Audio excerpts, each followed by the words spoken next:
বাংলাদেশ সহ ৬০টি দেশের পণ্যের উপর অতিরিক্ত শুল্ক আরোপের পরিকল্পনা করেছে যুক্তরাষ্ট্র।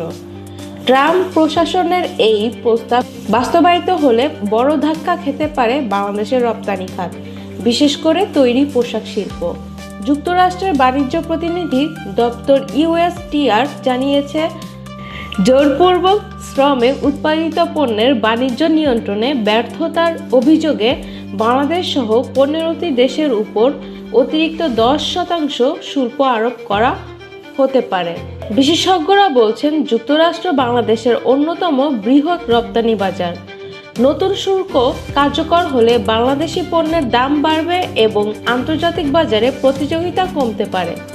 তবে কিছুটা স্বস্তির খবরও রয়েছে।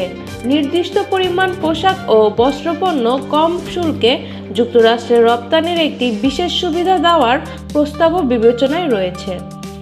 অর্থনীতিবিদদের মতে, শ্রম অধিকার, কর্মপরিবেশ ও উৎপাদন ব্যবস্থার স্বচ্ছতা নিশ্চিত করতে না পারলে ভবিষ্যতে আরও বাণিজ্যিক চাপে পড়তে পারে বাংলাদেশ।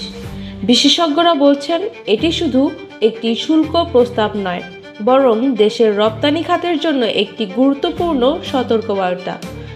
এখনই কূটনৈতিক তৎপরতা বাড়ানোর পাশাপাশি আন্তর্জাতিক মানদণ্ড পূরণে কার্যকর পদক্ষেপ নেওয়া জরুরি। Habiba Sultana, the daily news Bangla.